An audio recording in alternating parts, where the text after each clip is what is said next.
Quase todos os servidores espirituais puseram-se a caminho de tarefas variadas. Somente alguns amigos permaneceriam na residência de Dona Isabel em missão de auxílio e vigilância. Notei que Aniceto continuava distribuindo instruções diversas, dirigindo-se em caráter confidencial a determinados companheiros a respeito da missão que lhe confiara Telésforo. Antes do meio-dia, porém, convidou-nos a acompanhá-lo. Na oficina encontramos revigoramento imprescindível ao trabalho. Recebemos reforços de energia, alimentamos-nos convenientemente para prosseguir no esforço. Mas convenhamos que, para muitos de nós, a noite representou uma série de atividades longas e exaustivas. Necessitamos de algum descanso. Voltaremos ao crepúsculo.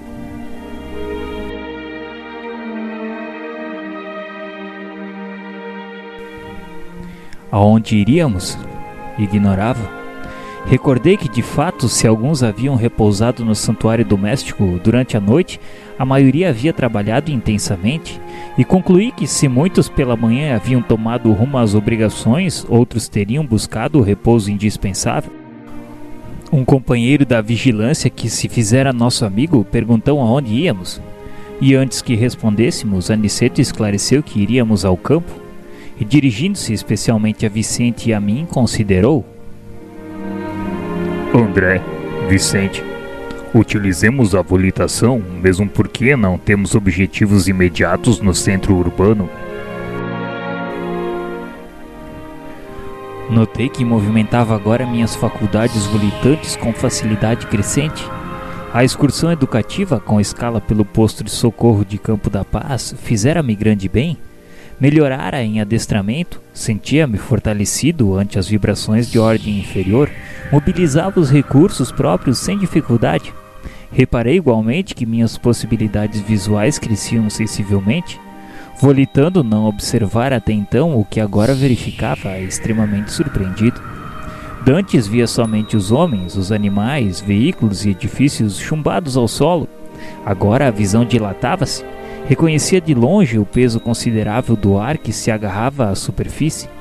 Tive a impressão de que nadávamos em alta zona no mar de oxigênio, vendo embaixo, em águas turvas, enorme quantidade de irmãos nossos a se arrastarem pesadamente, metidos em escafandros muito densos no fundo lodoso do oceano. Vocês estão vendo aquelas manchas escuras na via pública? São nuvens de bactérias variadas, flutuam quase sempre também em grupos compactos, obedecendo ao princípio das afinidades. Reparem aqueles arabescos de sombra. Observem os grandes núcleos pardacentos ou completamente escuros. São zonas de matéria mental inferior, matéria que é expelida incessantemente por certa classe de pessoas. Se demorarmos em nossas investigações, veremos igualmente os monstros que se arrastam nos pastos das criaturas, atraídos por elas mesmas. Tanto assalta o homem a nuvem de bactérias destruidoras da vida física, quanto as formas caprichosas das sombras que ameaçam o equilíbrio mental. Como veem, o orai e vigiai do Evangelho tem profunda importância em qualquer situação e a qualquer tempo. Somente os homens de mentalidade positiva na esfera da espiritualidade superior conseguem sobrepor-se às influências múltiplas de natureza menos digna. Mas, Aniceto, a matéria mental emitida pelo homem inferior tem vida própria como o núcleo dos corpúsculos microscópicos de que se originam as enfermidades corporais? Exatamente. Vocês presentemente não desconhecem que o homem terreno vive num aparelho psicofísico? Não podemos considerar somente no capítulo das moléstias a situação fisiológica propriamente dita, mas também o quadro psíquico da personalidade encarnada. Ora, se temos a nuvem de bactérias produzidas pelo corpo doente e temos a nuvem de larvas mentais produzidas pela mente enferma em identidade de circunstâncias. Desse modo, na esfera das criaturas desprevenidas de recursos espirituais, tanto adoecem corpos como almas.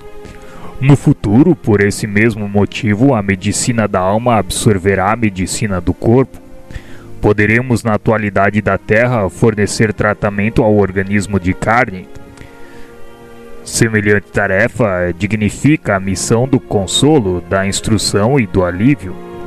Mas no que concerne à cura real, somos forçados a reconhecer que esta pertence exclusivamente ao homem espírito. Deus meu! A que perigos está submetido o homem comum? Vicente, você está surpreso? Por isso, a existência terrestre é uma gloriosa oportunidade para os que se interessam pelo conhecimento e elevação de si mesmos. E por esta mesma razão, ensinamos a necessidade da fé religiosa entre as criaturas humanas. Desenvolvendo essa campanha, não pretendemos intensificar as paixões nefastas do sectarismo, mas criar um estado positivo de confiança, otimismo e ânimo sadio na mente de cada companheiro encarnado. Até agora, apenas a fé pode proporcionar esta realização. As ciências e as filosofias preparam o campo. Entretanto, a fé que vence a morte é a semente vital. Possuindo-lhe o valor eterno, encontra o homem bastante dinamismo espiritual para combater até a vitória plena em si mesmo. Todos precisamos saber emitir e saber receber. Para alcançarem a posição de equilíbrio nesse mister, empenham-se os homens encarnados e nós outros em luta incessante. E já que conhecemos alguma coisa da eternidade, é preciso não esquecer que toda queda prejudica a realização e todo esforço nobre ajuda sempre.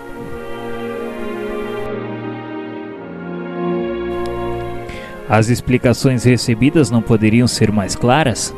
Aquela visão, porém, de ruas repletas de pontos sombrios a se deslocarem vagarosos, atingindo homens e máquinas nas vias públicas, assombrava-me. Sequioso de ensinamentos, tornei ao assunto. Nobre Aniceto, a lição para mim tem valores incalculáveis. E quando penso no alto poder reprodutivo da flora microbiana... Sim, André. Já conheço a sua pergunta natural.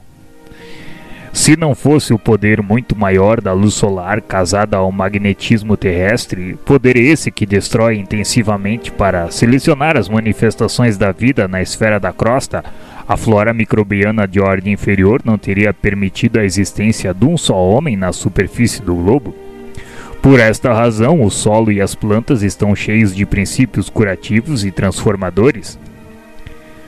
Nada obstante esse poder imenso, recurso divino, enquanto os homens, herdeiros de Deus, cultivarem o campo inferior da vida, haverá também criações inferiores em número bastante para batalhas sem tréguas em que devem ganhar os valores legítimos da evolução.